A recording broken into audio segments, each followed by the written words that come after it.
So hello and greetings to, and I welcome you at the 6th Annual Conference on Belarusian Studies. We're going to record this conference because this recording will be subsequently made available to other people who are interested in those presentations which we will have today. And so I said that on the one hand, it's not encouraging what is happening in Belarus today, because we have more and more repressions, and people end up in prisons, and the situation is getting worse by the day. But on the other hand, we can say that the energy and the potential of what is happening in Belarus is unlikely to be lost, and then it will just wait until another convenient moment, and then things in Belarus will improve. And so I hope that it's a matter of time. It's a question of it's a question of when rather than if. Today we are very privileged to have David Marples, who will deliver his keynote. He will deliver his keynote address in a few minutes. We also have 3 panels later today. Most of them are about politics.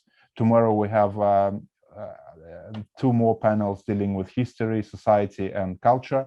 Although 5 panels sounds quite a lot of panels, but these are short panels. Each panel will last just 1 hour, which will help us to have as many presentations as possible, and also to have a meaningful discussion. So we hope to have around 30 minutes for discussion after each panel. And not many, but some of presentations made today will probably be converted later into journal submissions for the Journal of Belarusian Studies. We have the 2020 issue already published, and starting from 2021, there will be 2 issues per year. So there will be more opportunities to publish research on Belarus, and our journal is indexed by Scopus and by some other known indexing services, so hopefully its popularity and its impact will grow, and it's certainly the oldest journal on Belarusian studies in English in the world. Now let me invite Professor Andrew Wilson, who will speak on behalf of UCL, which is another co-organizer of this event. And Professor Andrew Wilson has been a professor at UCL for a number of years, and he has kindly supported this conference, not only logistically, but also intellectually. And I'm sure he will also mention his forthcoming book. Andrew, the floor is yours. Thanks, Yarik. Thanks, everybody, for your interest and for registering. Thank you for your small payments, which have generated a nice solidarity fund. A few words as host, doubly nominal. As always, I haven't really done the work. So thanks to Daniel, to Peter Braga, and to Sasha Belavakaya, who have done all the organizational work. Secondly, obviously, we're virtual this year. But my superiors are extremely pleased with a 6th conference and the sort of ongoing expansion, re-expansion of Belarusian studies here at UCL CEIS, especially at such a time of heightened interest, academic, public, and policy-making circles. We have 3 PhDs doing Belarusian subjects here at CEIS. We have a lot of graduates, undergraduates and postgraduates doing dissertations on Belarus, given their interest in recent events. It is possible, we are certainly at the cusp of launching a separate course on Belarus. At the moment, it's covered in courses on post-Soviet politics. It's popular, people want to talk about it. But we think now there's enough English language literature on Belarus, on its history and politics, to launch a separate course, making upon Belarus, either this academic year or next. CEIS has been able to host 3, I think, online events since August. In fact, 1 in the run-up to the elections, as they were already more interesting in previous elections. Some of you may have been on those events. They were very popular, and there will be more. So keep an eye out for ongoing events through 2021. One, as Yarik says, will be for the launch of the second edition of my book on Belarus. Sorry, it's inverted. That will be out on the 8th of March, a new expanded second edition paperback, $10.99, very cheap. And also we are in talks with the Belarus Free Theatre. I'm sure many of you have heard of them. They are a theatre, but they've always been very political, and they are looking at ways of expanding their coverage, not just of the arts, but also issues of human rights and general politics, not just Belarus, but Belarus's neighbours as well. And here at UCL-CEIS, we're hoping to partner with them. So if that when that platform is launched, we will let you know. So we are very glad to be hosting this 6th conference at a time of expanding academic and general interest. Back to you, Yarik, and then we'll hear from Professor Marples. Thank you very much, Andrew. Now let me invite Professor David Marples to deliver his keynote address. Let me say first a few words about Professor Marples' biography. So he received a BA at the University of London in 1975. Don't be fooled by the relatively youngish look of Professor Marples. He already finished his BA 5 years before I was born. Then he received an MA from the University of Alberta and a PhD from University of Sheffield. His CV also includes a research position at Radio Free Europe, Radio Liberty in München. But most of his career he spent at the University of Alberta in Canada, where he is currently a distinguished professor at the Department of History and Classics. He has written extensively on various topics related to Ukraine, to Belarus, to Chernobyl, and many of his books are available online for purchasing, and also many of his publications published by reputable journals. And one of his, he also recently published memoir, Understanding Understanding Ukraine and Belarus, which was reviewed in the Journal of Belarusian Studies by one of his former students, Per Rudling, who is an established scholar of Belarusian studies in his own right. And one of his most recent career highlights is delivering this lecture today. So David, we're very pleased to have you, and the title of David's lecture today is Stalin's Ghosts, Parasites and Pandemic, the Roots of the 2020 Uprising in Belarus. David will speak for about 40 minutes, and then we'll have around 10 to 15 minutes for questions. You can either ask those questions using voice, which is preferable, and also we encourage you to keep your video on as much as possible because it makes it more fun to attend this conference. But you can also ask your question in the chat box. David, the floor is yours. Thank you very much, Yarik, and it's a great pleasure to actually attend this conference. I've intended to be at it on several occasions and never quite made it, and this is the first time when I've been able to come, and ironically it's only on Zoom. So we've witnessed a remarkable phenomenon, that is the emergence of a new political force in Belarus.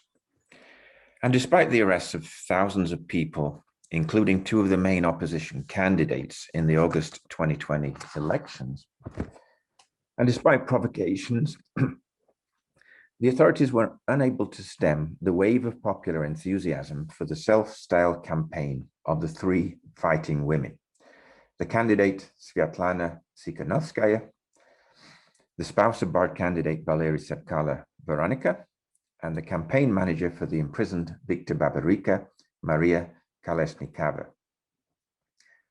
Tsikhanouskaya entered the campaign reluctantly following the arrest of her husband Xiahe, a popular blogger with a YouTube channel, who was followed by thousands. CIA referred to Belarusian President Alexander Lukashenko as a cockroach, hence the picture on the slide. And he encouraged his supporters to come to rallies carrying slippers, the usual device to squash cockroaches. In the early stages of the election, however, unofficial polls suggested that Babarika, the former head of the Belgazprom Bank, was the leading candidate, and well ahead of the incumbent president, Alexander Lukashenko. Along with the epithet of cockroach, Lukashenko was also saddled with the nickname Sasha 3%, the result of an online poll conducted by the opposition. Though clearly an underestimate, the president expressed his irritation with such phrases when meeting with the public in late June. Today, I propose to analyze how this situation occurred, why the 2020 elections were so different, and what factors lay behind the awakening of Belarus, long regarded as a passive state under the lengthy dictatorship of Lukashenko. Previous elections in 2001, 2006, 2010, and 2015 had not brought change. Two of them ended in violent confrontations with the militia and the opposition. Perhaps the smoothest election of all was the election of 2015, at least from the government's perspective. Lukashenko, who came to power in the first presidential election of 1994, had an established pattern for repeated victories. Tight control over the Central Election Commission, chaired by his close ally, Lidzia Yamashina, who controlled the collection of signatures and barred troublesome candidates, limiting the campaigns of his rivals to, at best, isolated TV slots and rallies in remote areas of Minsk, and most important, predetermined election results. And in the past, such measures served to inflate his vote totals, but that's not to say that he hadn't remained quite popular, certainly ahead of his opponents, according to polls carried out by ICEPI and by the Belarusian Analytical Workroom. But in 2020, that was not the case. And the question is, why? Well, the obvious factor is the economy. All elections, to some extent, are about the economy and living standards. Simply put, Belarus thrived from Russian largesse in the form of subsidized oil prices, which could then be maximized through the refining and resale of oil for large profits, as well as receiving Russian loans. After 2014, Lukashenko embraced what might be called a soft nationalism, distancing his regime from Russia, refusing the installation of a Russian airbase, and even recognizing some historical events of the national past, such as the National Republic of 1918. Russian President Vladimir Putin withdrew many of these privileges. In addition, Russia started to purchase some of the more profitable Belarusian enterprises, including the gas transit line. And he sought to purchase others, most notably Belaruskali, the potash company, which Lukashenko refused to sell. About 60% of the population regularly read or listened to Russian media as its prime source of news. But this began to change. And a major factor that made 2020 different from previous elections was the development of social media and blog sites, as well as the education of the population, the development of the high-tech sector, and not least international travel. Most Belarusians traveled abroad, at least those who were under the age of 40. But in this talk, I want to start with three specific factors that could be described as uncharacteristic mistakes by an experienced manipulator of elections. First of all, Lukashenko provoked dissent 6 years ago with the introduction of the so-called parasite laws, taxing those who were unemployed for more than half the year. Protests broke out spontaneously in many cities, and ultimately the law was shelved. But some protesters were very different from those of the past. Blue-collar workers dealing with economic recession and declining industry. For many, the president was not living up to the conditions of the social contract, quote unquote, made with the workforce and elaborated by people's assemblies at the time of the elections. The patrimonial state, led by the People's Batka, in other words, was failing. The authorities appeared shocked by the size and scale of these protests and chose to retreat rather than apply the usual method for the street, violence and repressions. The second event, in April 2019, might not seem at first glance to be closely related to the protests, but it elicited deep anger and concern, and evidently irritated by the installation of wooden crosses at the Kuropatki Memorial Site for the victims of Stalin on the outskirts of Minsk. The authorities ordered the destruction of about 100 of them around the vicinity, and then erected a fence around the entire site.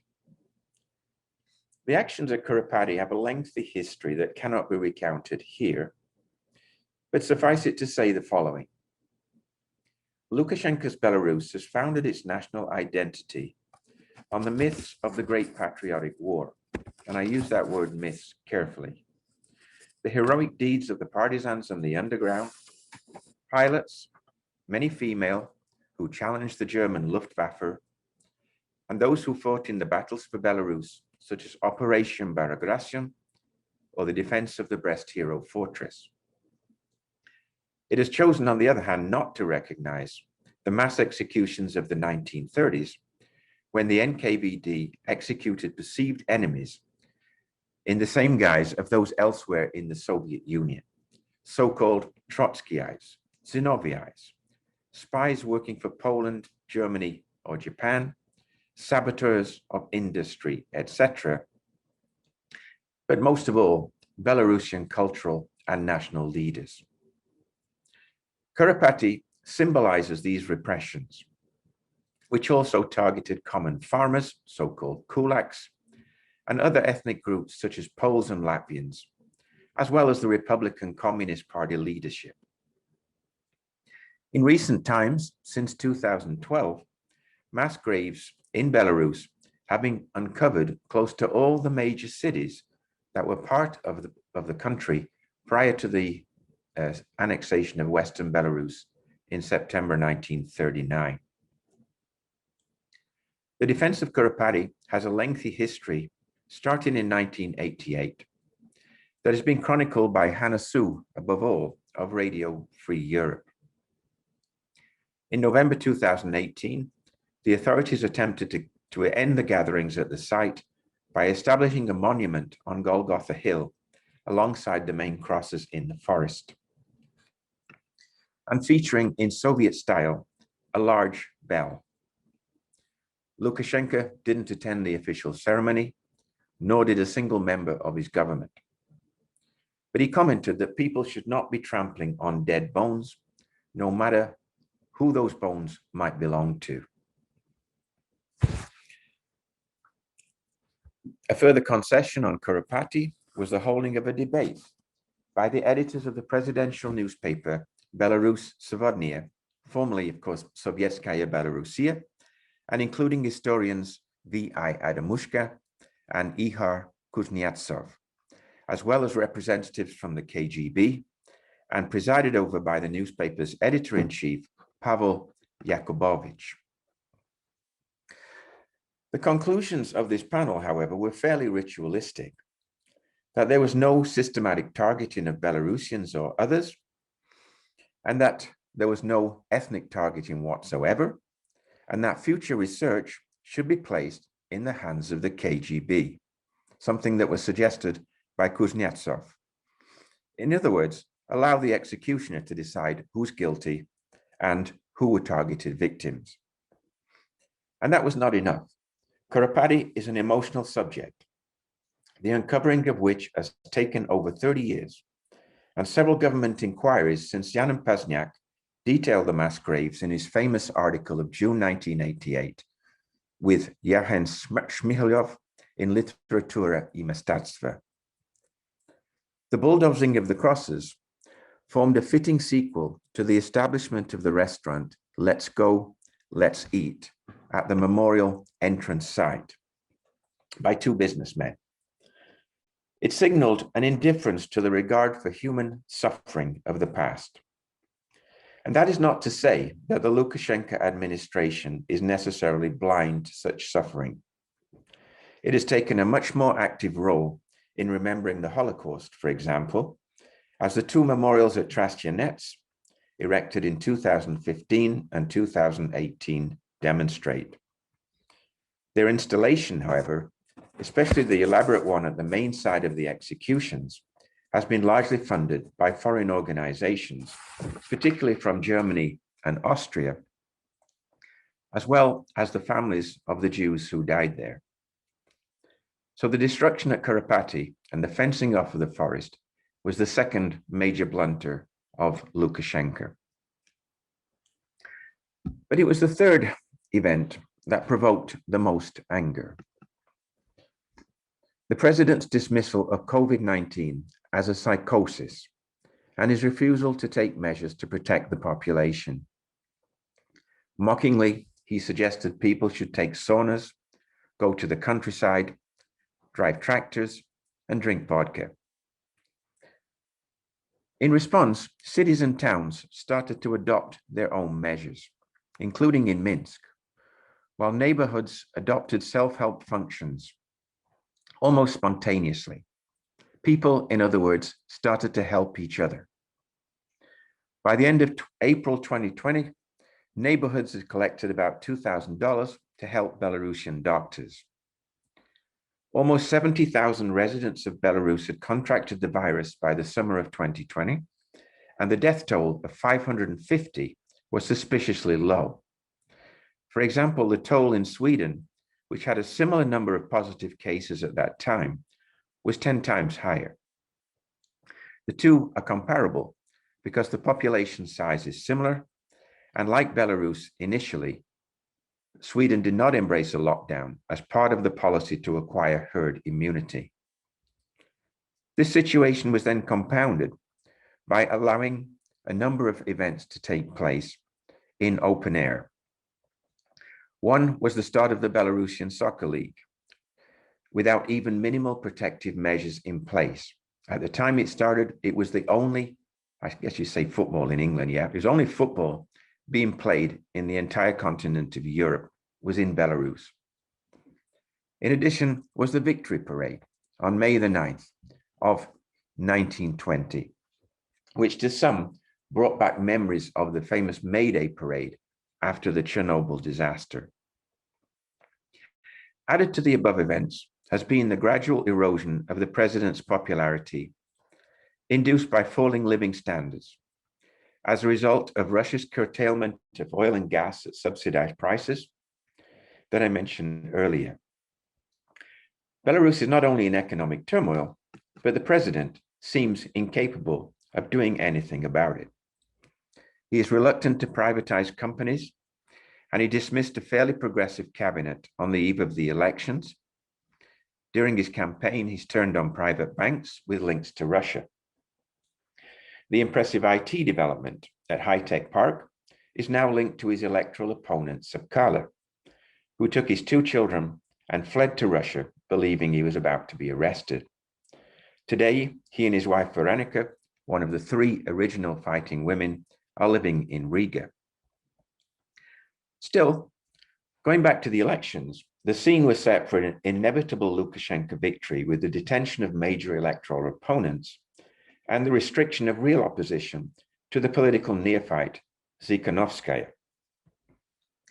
Lukashenko referred mockingly to the prospect of a female president, commenting that he would introduce an amendment to the constitution to make army service a necessary prerequisite for candidates. Yet nothing went well for him. Tsikhanovskaya developed day by day into a formidable candidate. She had a quiet yet reassuring presence and appeared genuinely one of the people, more populist than the archetypal populist president. Initially, she said she had no desire for power and sought only another election once the imprisoned candidates were free to campaign. She admitted also that she was afraid. But what is evident from her public appearances is that she was now more popular than most of the other candidates, including, incidentally, her spouse.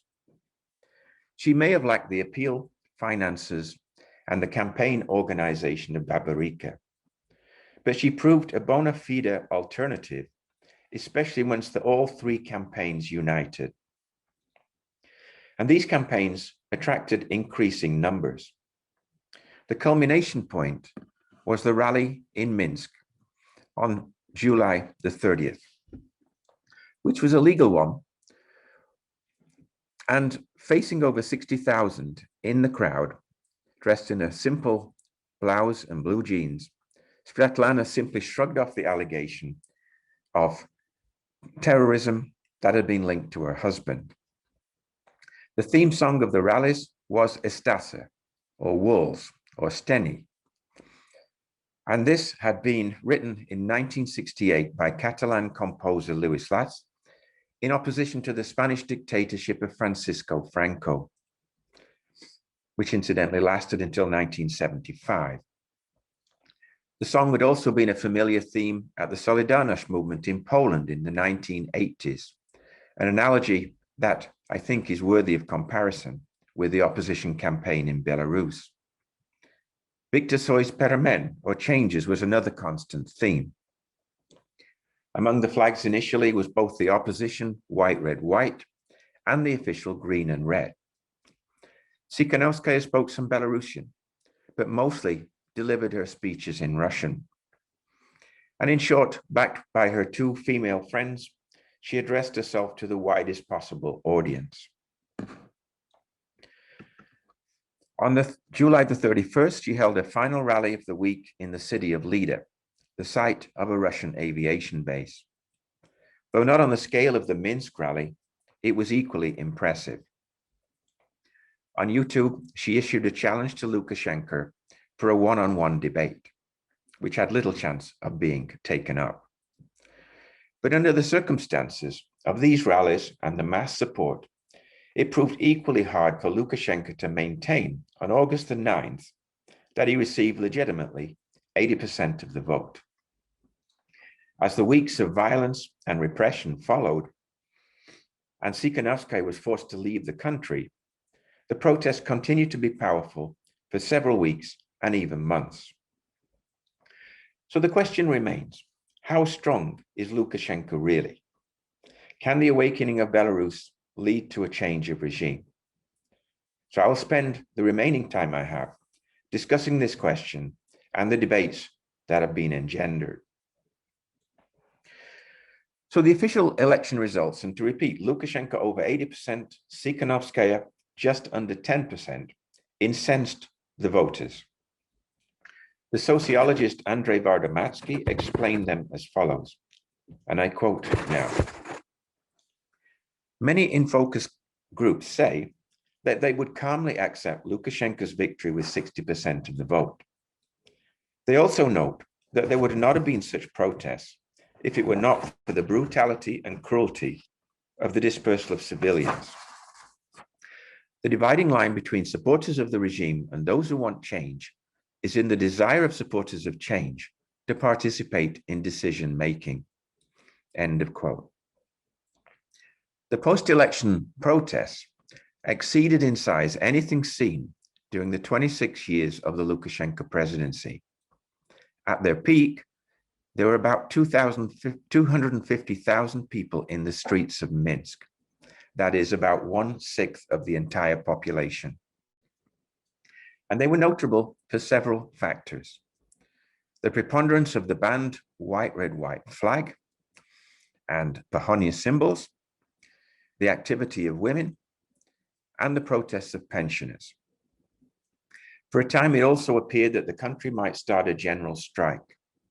Had that happened, then likely Lukashenko would have already departed. But ultimately, the workers, especially at state factories, put economic survival above political change.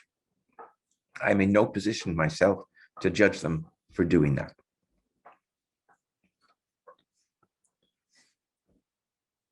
The research of Golos organization, which examined election results in several precincts of Minsk, revealed that most constituencies fabricated the results.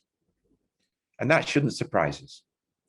Andrei Yeliseyev has demonstrated convincingly in his book, The Mathematics Against Yamoshina, that the election results in 2006, 2010, and 2015 were all falsified. The statement, however, does not indicate that in those elections, Lukashenko necessarily lost, only that the final vote count was grossly inflated. One key question is whether the electorate itself has changed.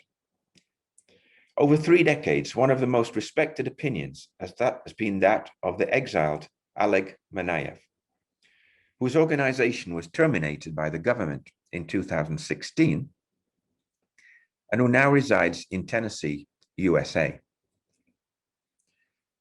So I'll discuss his views first. In Manaev's view, Lukashenko retains his electorate even today. Manaev deduces support for Lukashenko as follows.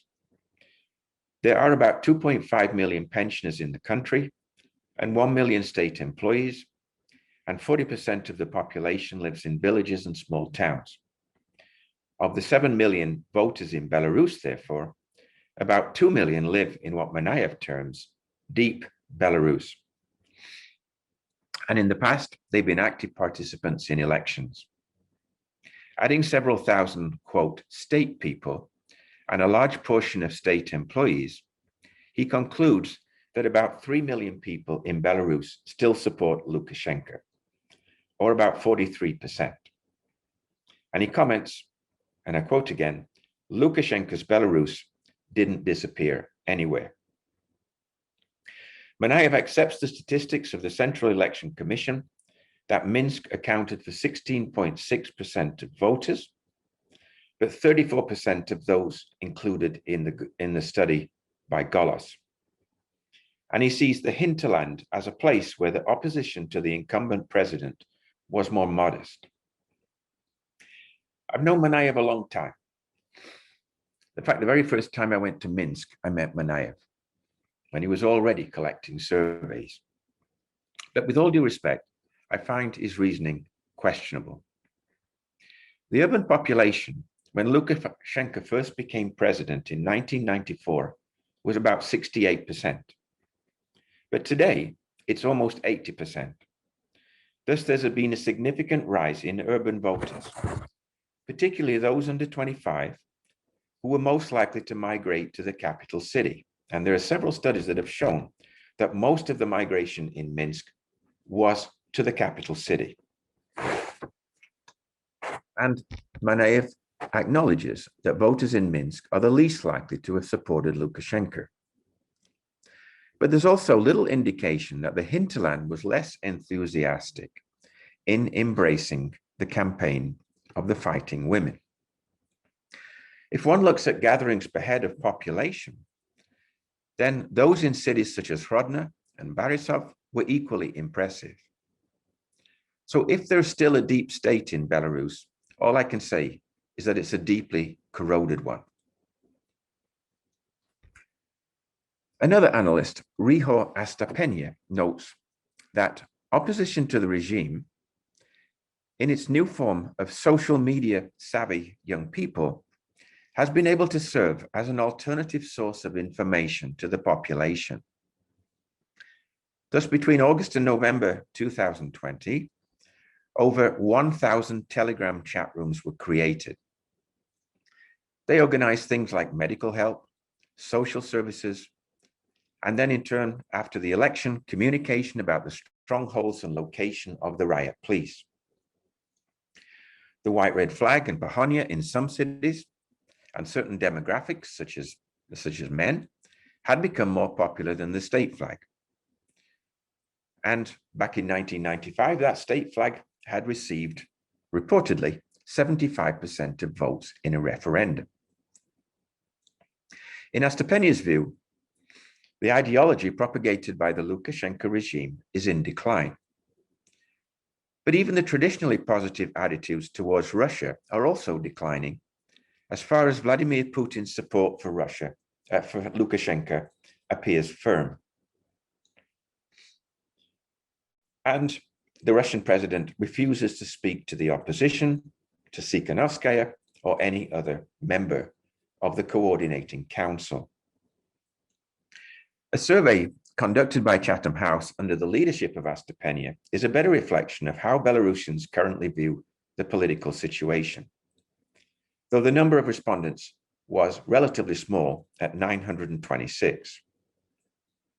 This survey indicated that in the elections, over 50% of respondents voted for Tsikhanovskaya, with Lukashenko a distant second, with 21.2%. When asked who would make a good president, with 3 possible answers, the winner was Babarika, with 35.3%, followed by Lukashenko, Pavel Latushka, and Tsikhanovskaya. And they had 23.9, 18.3, and 11.2. When asked to narrow it down to one candidate, Babarika won again, although with a much slimmer majority. So Astapenia's conclusions is that the protests failed in one way. They failed to appeal to a portion of the electorate that was dissatisfied with Lukashenko, but not necessarily enamored of the new direction, an identity struggle including around the Pahonia flag, because they are more concerned with daily issues such as wages, the pandemic, and education.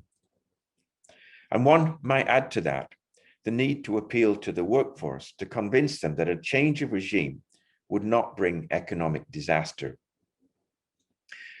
In the background to everything that I've said is the elephant in the room, namely the Russian Federation. And I'll turn now to a third analyst, a personal friend of mine, Vladimir Padhol, who writes for a number of organizations, including Belapan. He wrote quite recently in a commentary that the peaceful nature of the protests was the main reason why Russia didn't intervene more forcefully. And he perceives the decision of Tsikhanovskaya to support and advocate the victory strategy of the Coordinating Council to be a fundamental error, crossing the red line that is likely to provoke Russian intervention.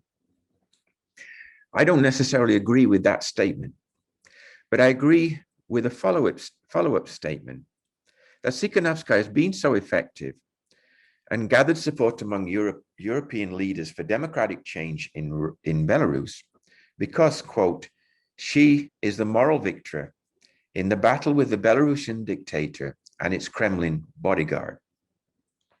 And this moral victory is bolstered by the actions of the thugs and riot police, the OMON, in constant beating of demonstrators and in fact anyone they please.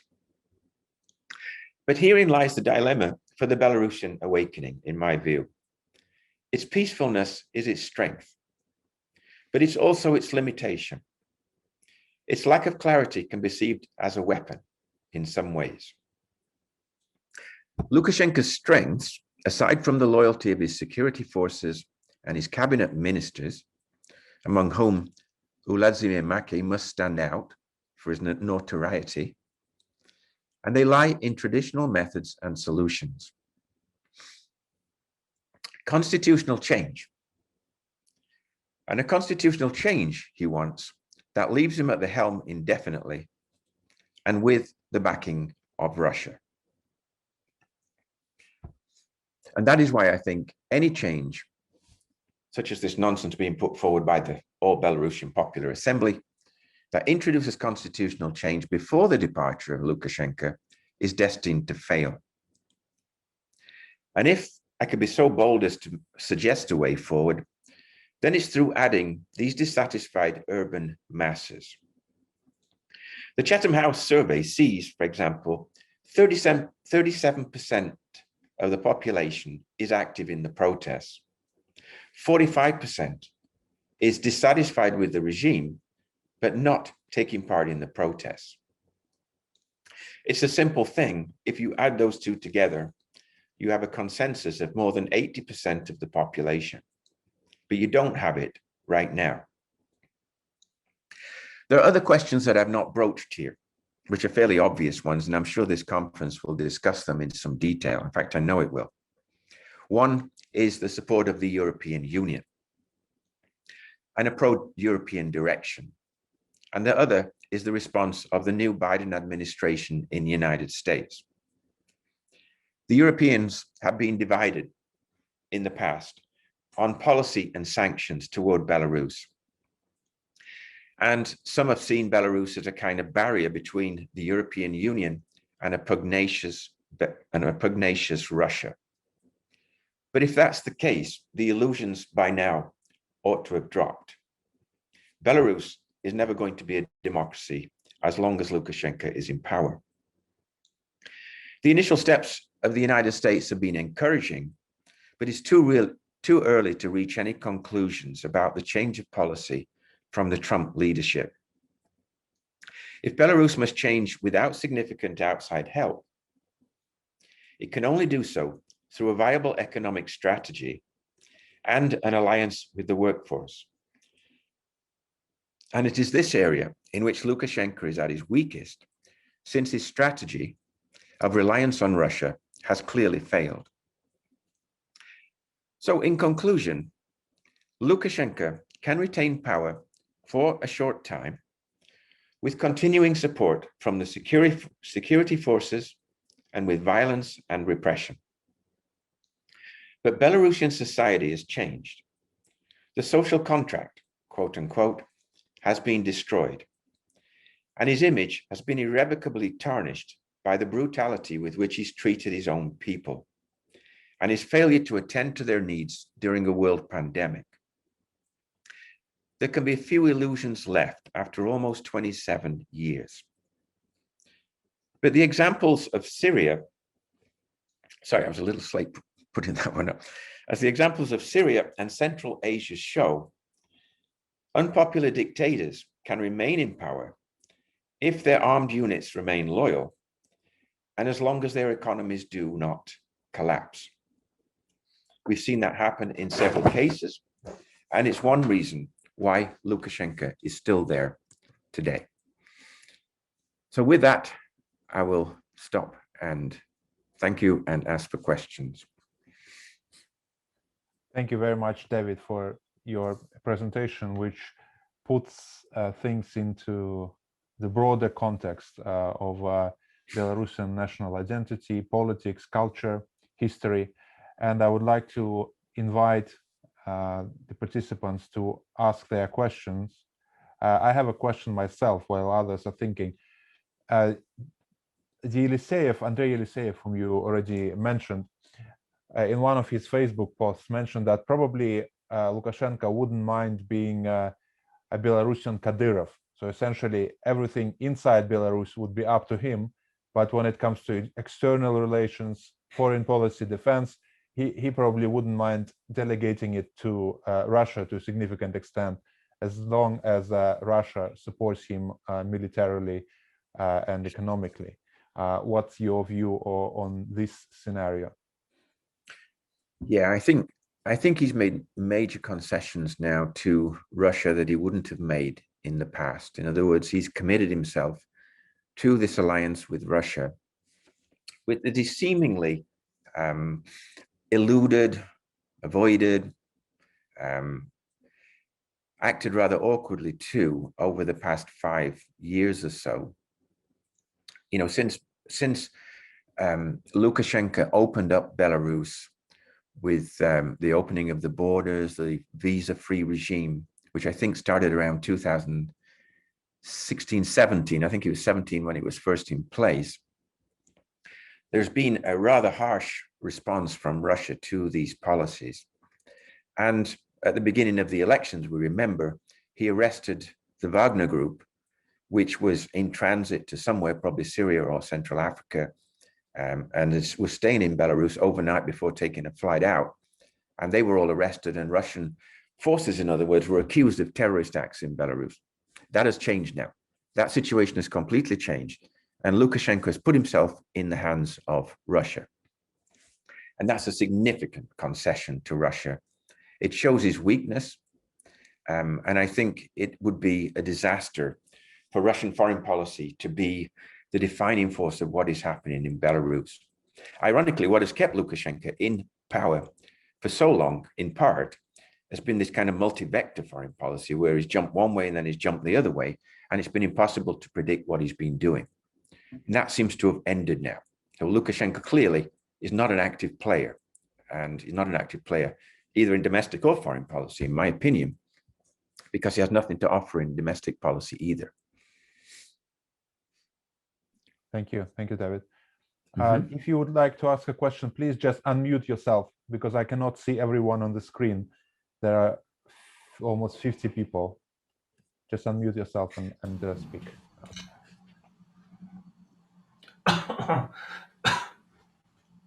Can I?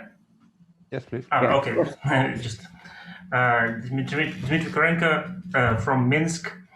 I have a question to David, on Belarus EU relations in the, say, short-term perspective. In your view, how will, in your opinion, European Union, maybe the West, in a larger sense, will be reacting to the events happening like now these days as a response, and will the same approach be in place?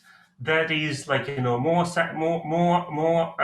repressions, more sanctions, like in this way. And if so, where will we end up in, say, half a year?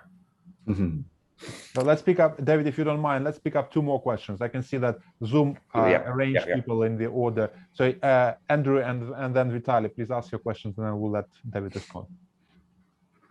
Well, thank you, David, for such an excellent and wide-ranging presentation. So Lukashenko has the forces of coercion. According to Manayev, he has the apparat. He obviously has Russian support.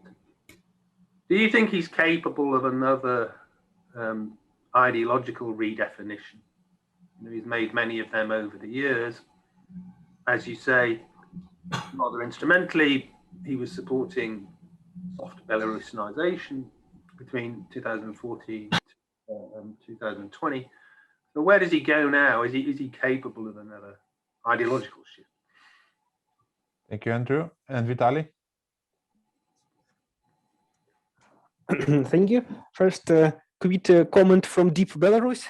I am now, so it's usually underrepresented in such surveys like Astepeni's one, but with my own survey, I can see that the support of regime dropped greatly, catastrophically this year. Like my pensioner neighbors now swear all the time about when he, and everyone know who is he, when he will die. So it's very clear that Astepeni's survey about city dwellers can be applied to the small towns and the villages, not exactly, but to great extent as well. But my comment, more as for historian, is also evident. And my question, you mentioned Stalin's ghost and underlined correctly the ideological base of Belarusian regime as a great patriotic war and Soviet people heroism and so on. But it appeared that the same base and the same symbolic language was used greatly by protesters as well. When people go to Soviet monuments like in Nyasvysh, in my town, to commemorate killed Bondarenko, or all the time associate ourselves with Soviets fighting Nazis and so on. So do you think is it a crucial moment that all the power of ideology of these great myths of great patriotic war is employed not against the revolution, not against the changes like it appeared in Ukraine that caused maybe deeper shift, but was employed by forces fighting for changes. Do you think? What do you think about the role of these very important ideological base and how it is employed in the current events and how it influences the mobilization of both sides? Thank you. Thank you. Two questions on ideology, essentially, from Vitaly and Andrew. Absolutely, yeah. So I'll answer Dimitri's question first. And I already told him it was good to see him. He gave me a lift from the airport last time I was in Minsk. And it's always a question, where are we going to be in 5 to 10 years with the EU? And it seems to have been a long road. And the EU, of course, has a small office in Minsk with a number of sort of grassroots programs that it's put in place. And I think the EU has been reluctant to abandon what has already been gained. The second point I think to make is that the EU is not a monolithic force today. There are countries within the EU that seem to have gone a long way from where we think the EU ought to be. And there are also countries within the EU that have traditionally, well, for some time anyway, placed some priority on the relations with Russia. But that seems to be changing to some extent. I mean, for example, Germany's response to the Navalny attempted poisoning does indicate some kind of mutation in German policy towards Moscow, a kind of impatience, I think, and that things are really going anywhere. I think the EU has to make some decisions about this Eastern Partnership and whether it's a viable road forward for the future, what it has actually achieved. If you look at the example in Ukraine, then it's a mixed blessing. I mean, Ukraine has had a lot of problems as a result of the Maidan uprising of 2014. It's divided its society. And today in Ukraine, the largest bloc in the parliament, plurality, is the opposition bloc. It recently overtook Servant of the People. It's almost like it's reversed itself. So it's no guarantee, I think, that because Belarus doesn't have unequivocal EU support, it's not going to sign an EU association agreement or anything, that this is necessarily a bad thing. On the other hand, I think Belarus ought to work with the EU in as far as possible. It's a European country.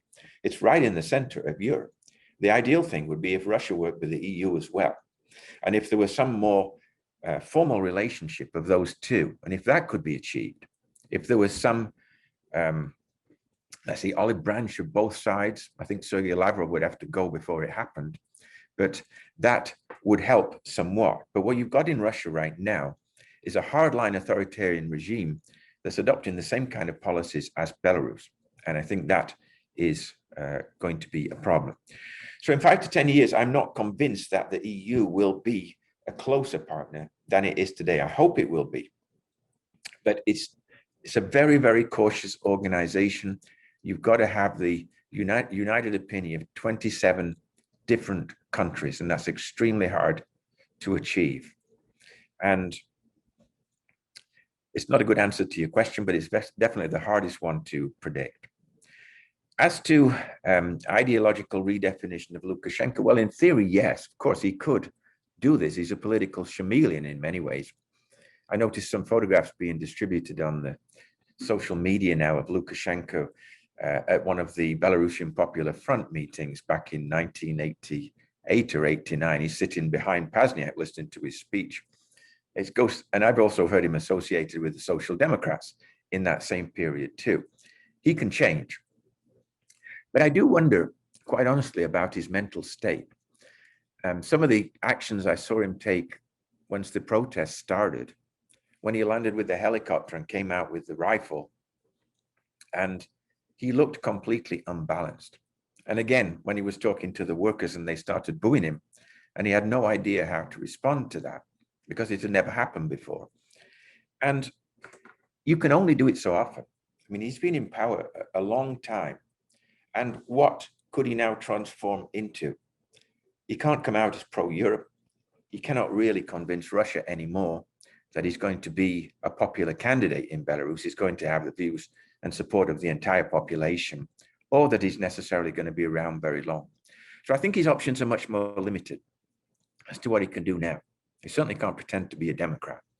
So for all these reasons, I don't think it'll be too long before Lukashenko departs the scene.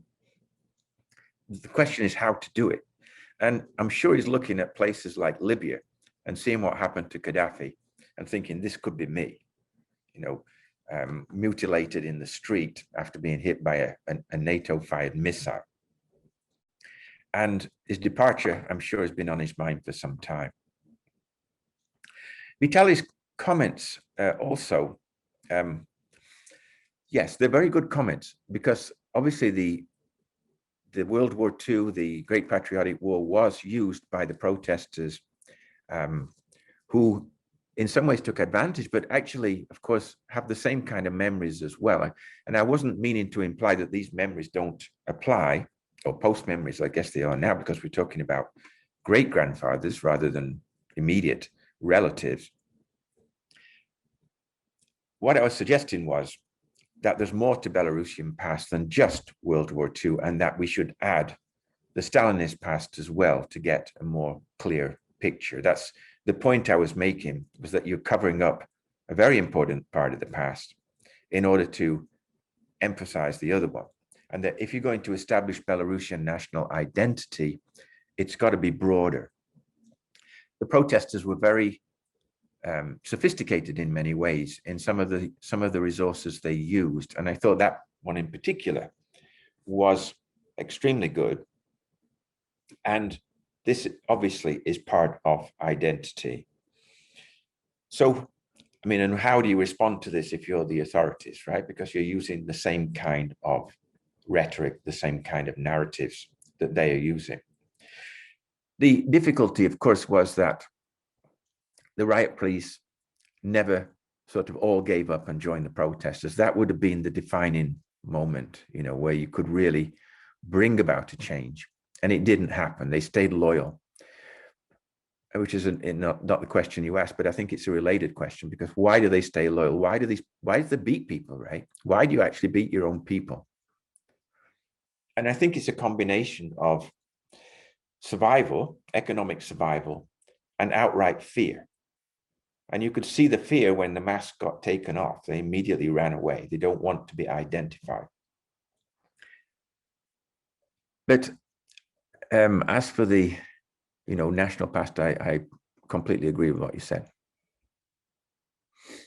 Another observation is that none of high-level officials actually joined the protests. We read about some ambassadors who resigned. Pavel Latushka resigned, but he was at that stage director of a theater. So the vertical of power still remains loyal to Lukashenko. So that's another pillar. Yeah, but the elite was clearly split, right? Because the two of the main candidates who ran initially were from the elite. Babarika and Sepkala, obviously, right? I mean, they're people who served. Sepkala served as ambassador to the United States, for example. He was in the administration. And part of this high-tech elite that Lukashenko always praised in public. I mean, this was something he would show to foreigners very proudly. And Babarika, as not merely a banker, but a banker who'd patronized the arts, who was in touch with a wide variety of people on social media, and clearly had a popularity that Lukashenko couldn't deal with. And not only that, he also had connections with Russia. So on every single front, Babarika looked stronger than Lukashenko, which I think is why he had to be confined, and of course why he's now on trial. But the elite is split, but not all the elite, as you say. And I think that's probably one reason why the cabinet was changed. You've got a group that stayed with Lukashenko for a long, long time. And maybe they put aside sometimes and then they come back again. And he's kept this group quite close. Whereas those who were close and opposed him are always the biggest threat to him, rather than, say, a traditional opposition that he can dismiss as being a fifth column or in league with foreigners or getting funds from foreigners, etc. He can't do that. with his own elite. Apparently, rumors, a former prime minister is abroad somewhere here in London, and that's also another sign of this split within the elite. But mentally, probably it's split, but they are not. Most of them are not yet ready to do acts like more visible acts. Yep. It's a difficult question. One thing, I mean, a lot of you are in London. I know there's some here that are in Minsk. But at what point do the exiles need to return? You know, and this I think is a crucial question, because exiles, and we talk about a Belarusian government in exile going back to 1918, right? I mean, we have one here in Canada. It's in the president is living in Quebec. How long should people remain in exile, and how long can they stay in exile and still have influence on the homeland? And that is something I think Lukashenko is trying to take advantage of. The brightest people, the ones who would naturally be opponents of the regime, get them out of the country, stick them in Warsaw or London or Prague or somewhere like that, and the troubles are over. We'll keep everything within the regime nicely repressed and under the control of the authorities. And I don't know the answer to that question, but I do know that the diaspora over time becomes less effective. The longer you are in diaspora, the less effective you are. And that's something I think Pasniaka suffered from that. And I think Tsikhanovskaya will find the same thing if she stays abroad indefinitely. Navalny, you note, in Russia went straight back home. And although I don't agree with everything Navalny stands for, I think that was the correct policy. Because from there, you can create much more pressure. Not that I could ever say, you know, recommend someone go home and get put in prison. I'm not trying to say that, but I do think in terms of effectiveness, the more people who are on the ground in Belarus, the stronger it's likely to be. Thank you very much, David. I suggest that we have a 3 minutes stretching break, and then Andrew will take over with his panel. Thanks a lot, David, for your very interesting presentation and engaging in discussion with you.